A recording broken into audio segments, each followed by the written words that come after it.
भगवान श्री नंद नंदन यशोदा नंदन देवकी नंदन आनंद नंदन बाल कृष्ण के चरणों में कोटि कोटि वंदन।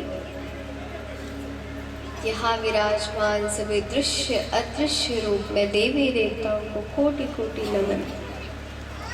और आप सभी सतवाई ग्राम वासियों को प्रेम भरा और थोड़ा धीरे से और धीरे से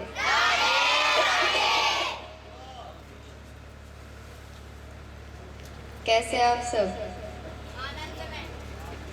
आज तो उपवास नहीं है ना किसी का?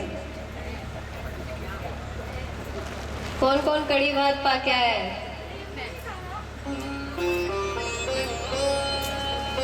हमें तो पीछे से सुनाई दिया तो हमने पूछ लिया है। तो आज तो पूरे तैयार होके आए कि नहीं? पता चले विश्राम होते होते सारे कड़ी भात भी पक जाए। बोलो राधे राधे। और धीरे से और धीरे से। ये जोश विश्राम तक बना के रखना है, ठीक है सबको। यहाँ जो माता है नजर नहीं जाती, आपको भी।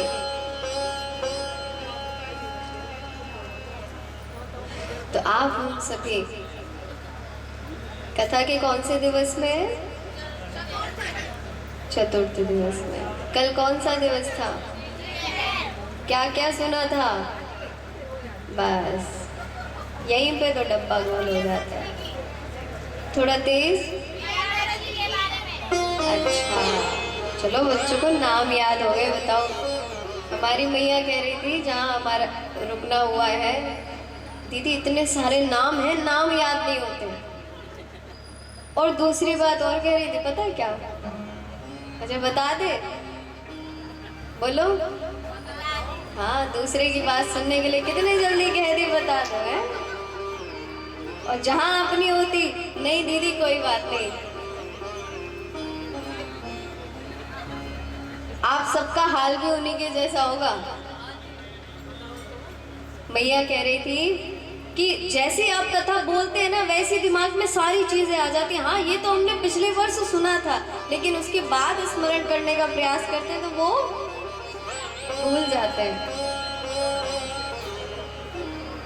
तो सुबह जब हम सेवा कर रहे थे लाला की, उस समय कथा श्रवण कर रहे थे।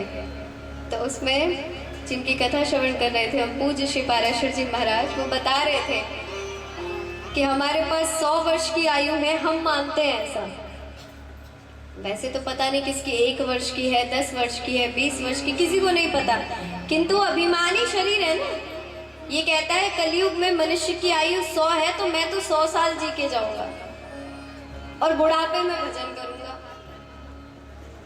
है हम यही तो सोचते हैं कि बचपन तो ऐसे ही निकल जाएगा। तो अब 100 वर्ष की आयु है तो उसमें आधा तो हम सोते हैं। सोते कि नहीं सोते? तो 50 साल सोने में चले गए, कितने बचे? और 10 साल हम किस में गवा देते हैं? बालापन में। 10 साल फिर थोड़े से युवा हुए, कितने बचे? अब उस 30 में से महाराज कितना समय तो आप अपने घर को संभालोगे, घर गृहस्थी संभालोगे, पढ़ लिख के कुछ बनोगे, तो महाराज क्या रह गया बताओ? कुछ बचा आपके पास?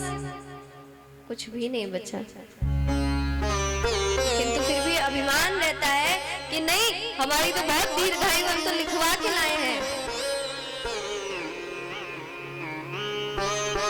बाल्य अवस्था से ही भगवान के प्रति हमारा मन लग जाना चाहिए।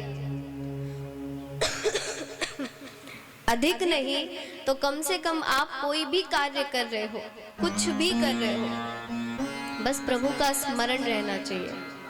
और कभी भी हमसे भूलवश भी किसी का हृदय घात नहीं होना चाहिए। पर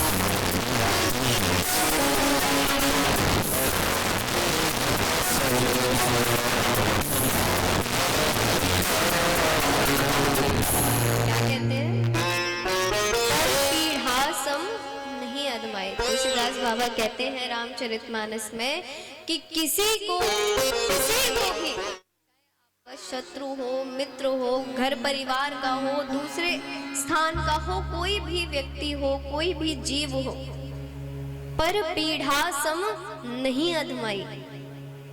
किसी को भी दुख देने से बड़ा कोई भी पाप नहीं है। और सबसे बड़ा पुण्य क्या है? परहित सरिस धर्म नहीं भाई। दूसरों का हित करने से बड़ा कोई धर्म नहीं है। अब लड्डू पेड़ा बाद में देख लीजिए, पहले कथा ही सुन लो है।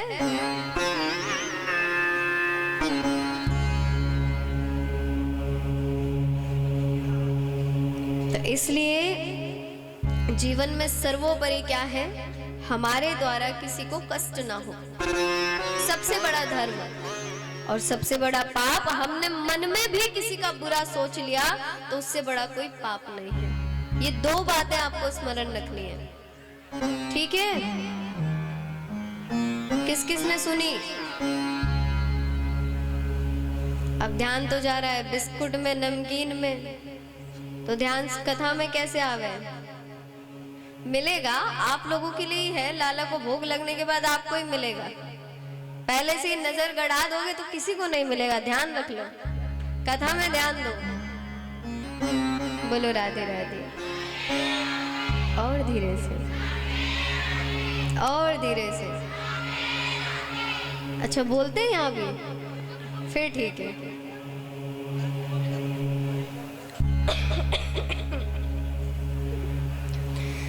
तो आप हम सभी ने कल भगवान के परम भक्त ध्रुव जी का चरित्र श्रवण किया। अच्छा, जो जो अपने बच्चों को लाते हैं ना कथा में, वो अपने पास बिठाएं और शांति से बिठाएं। सबसे बड़ा अनुरोध आप सभी से, जो भी अपने बच्चों को लेकर आते हैं अपने पास बिठाएं उन्हें और शांति से बिठाएं, वरना अपने आप का आने का भी कोई अर्थ नहीं रहा। क्योंकि आप क्या करते हो, बच्चों को छोड़ देते हो, फिर बच्चों को लाने का अर्थ क्या रहा? आचार्य जी ने आपसे कहा था कि अपने बच्चों को साथ लाओ। इसका मतलब ये नहीं कि लाओ और छोड़ दिया, लाओ और अपने पास में बिठाओ, चाहे वो कुछ समझे या ना समझे, ठीक है? कौन कौन अपने बच्चों को साथ में लाया है, पहले तो ये बताओ। अब हाथ भी ना उठावेंगे भैया, कभी हमसे कह दी जाए कि बिठा लो। देखिए, कथा में सबसे बड़ा दान, चाहे तुम धन का मत दो, मन का मत दो, तन का मत दो, लेकिन शांति का दिया करो। शांति का दान सबसे महत्वपूर्ण है। आप सब आए हैं अपना समय निकाल के, हालांकि आवाज दूर दूर तक जा रही है, सब अपने घर में बैठ के भी आनंद ले रहे हैं, कि तू यहाँ जो आपको आनंद आ रहा है ना, वो वहां नहीं आएगा। बताइए, सत्य है कि नहीं? और फिर भी आप उसका आनंद नहीं ले रहे। इसलिए कृपया कथा के मध्य जब आप पांडाल में आते हैं तो एकदम शांत मन से, कुछ श्रवण करने की इच्छा से, अगर श्रवण भी नहीं करना है तो आके एकांत में बस शांति से बैठ जाइए। बस इतनी सी कृपा आप हम पे कर दो। अब किसी की आवाज नहीं आनी चाहिए, ठीक है?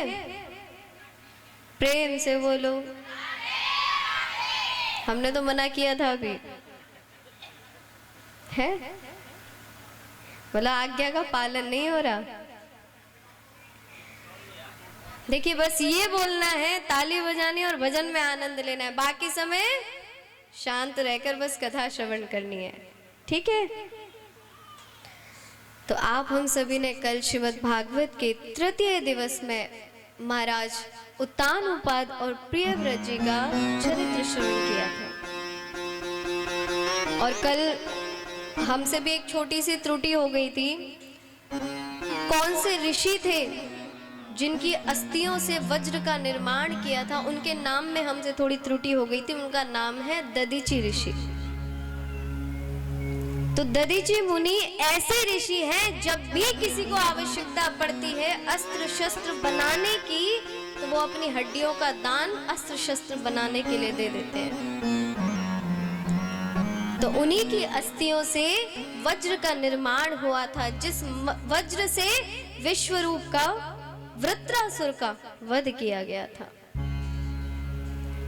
अब वो वृत्रासुर, राजा परीक्षित जी ने प्रश्न किया कि सुखदेव जी महाराज, ये तो दैत्य है, तो इसने युद्ध के मध्य में भगवान की स्तुति क्यों की? तो सुखदेव जी ने कहा, राजन, ये पूर्व जन्म में चित्रकेतु नाम के राजा थे, बहुत अच्छे थे, बहुत धार्मिक थे, किंतु एक बार अभिमानवश इन्होंने माता पार्वती और भोलेनाथ के साथ परिहास ही कर दिया। उसी में माता पार्वती ने उन्हें श्राप दे दिया कि तुम्हें दैत्य योनि प्राप्त हो। इसलिए इन्हें दैत्य योनि तो प्राप्त हुई, लेकिन भगवान का भजन नहीं करना छोड़ा। इसलिए इन्होंने मध्य युद्ध में भगवान का स्मरण किया और उनकी स्तुति की और उनसे क्या मांगा? दासानुदासो भवितास्मि भूय मनस्मरेता सुपते गुणास्ते गृणीत्वा कर्म करोतु काय प्राणान् नमो भगवते प्रायतुभ्यम्। और कहते हैं मुझे कुछ नहीं चाहिए, ना इस धरती का, ना स्वर्ग लोक का, ना पाताल लोक का, कहीं से कहीं तक कुछ नहीं चाहिए। मुझे चाहिए तो विरहय्य कांक्षे। जिस प्रकार गोपियां आपकी विरह में आपके लिए तरसती है, मुझे वो आपका विरह चाहिए। जिस प्रकार पक्षी जो होते हैं, उनके बच्चे जो उनकी प्रतीक्षा करते हैं ना, एक माँ की प्रतीक्षा करते हैं कि माँ कुछ भोजन लावेगी तभी तो हम पावेंगे, वैसे मैं आपकी प्रतीक्षा करना चाहता हूँ।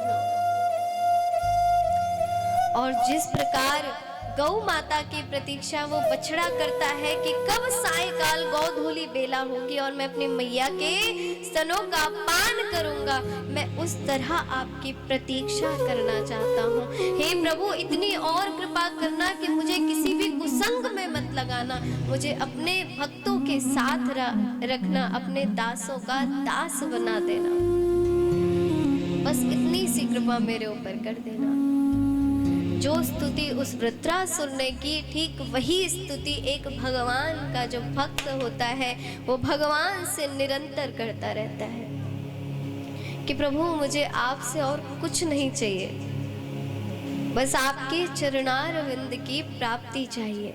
कैसे भी ना कैसे, बस मुझे आपके चरणों में एक छोटा सा कहीं ना कहीं स्थान चाहिए। उसके लिए मुझे आप अपने दासों की सेवा में लगा दो, बस इतनी कृपा मेरे ऊपर कर दो। यही भगवान के प्रत्येक भक्त की एक कामना होती है। तत्पश्चात आप हम सभी ने अजामिल का चरित्र श्रवण किया था और उसके बाद जड़ भरत जी रहोगढ़ उपाख्यान, भूगोल खगोल का सूक्ष्म से भी सूक्ष्म वर्णन, नरकों का वर्णन। तत्पश्चात राजा परीक्षित जी पूछते हैं कि प्रभु, क्या भगवान सदैव दैत्यों को मारने के लिए अवतार लेते हैं? तब श्री सुखदेव जी कहते हैं, नहीं राजन। इसी पर श्री सुखदेव जी ने राजा परीक्षित को भगवान के परम भक्त प्रहलाद का चरित्र श्रवण कराया। हिरण्याक्ष और हिरण्यकश्यपु ये दोनों भाई थे। हमने कथा के द्वितीय दिवस में ये कथा श्रवण करी थी, जब भगवान ने 12 अवतार लेकर हिरण्याक्ष का उद्धार किया था और इस पृथ्वी की रक्षा की थी। याद है थोड़ा सा? नहीं है? तो हिरण्याक्ष का जब वध भगवान ने किया तो हिरण्यकश्यपु ने उसी क्षण से इस मन में प्रण ले लिया था कि मैं जब तक इस नारायण को हरा नहीं दूंगा तब तक चैन से नहीं बैठूंगा। तो हिरण्यकश्यपु बहुत लंबे समय से भगवान को प्रसन्न करने के लिए तपस्या कर रहा था, अर्थात ब्रह्मा जी को। बहुत लंबे समय तक चलने वाली उसने तपस्या आरंभ कर दी। तपस्या संपूर्ण हो गई, ब्रह्मा जी प्रसन्न हो गए। ब्रह्मा जी आए, उन्होंने देखा कि स्वर तो आ रहा है लेकिन कोई दिख नहीं रहा। आवाज तो आ रही है कि कोई मेरा जाप कर रहा है लेकिन कोई दिखाई नहीं दे रहा। तब उन्होंने उस स्वर का पीछा किया और देखा कि शरीर में दीमक लग गई है। इतनी कठोर तपस्या को देखकर ब्रह्मा जी प्रसन्न हो गए। उनके शरीर को पुनः उन्होंने दीमक जो बन गया था, पुनः उन्होंने नवीन शरीर प्रदान किया और उन पर कृपा की। अब हिरण्यकशिपु जैसे ही देखे कि ब्रह्मा जी सम्मुख हैं, उन्हें नतमस्तक होकर प्रणाम किया। ब्रह्मा जी कहते, मांगो तुम्हें क्या वरदान चाहिए। तो हिरण्यकशिपु हाथ जोड़ के कहता है, भगवान मुझे अमर का वरदान दे दो। ब्रह्मा जी कहते हैं, मैं तुझे अमर कैसे बना दूं, अमर तो मैं खुद ही नहीं हूं। कहा फिर ये कुछ वरदान है, ये आप मुझे दे दो। कहा मांगो जो तुम्हें चाहिए। कहा न मैं ऊपर मरूं, न मैं नीचे मरूं, न आकाश में, न पृथ्वी पर, न शस्त्र से, न अस्त्र से, न मनुष्य से, न जानवर से, न दिन में, न रात में। आप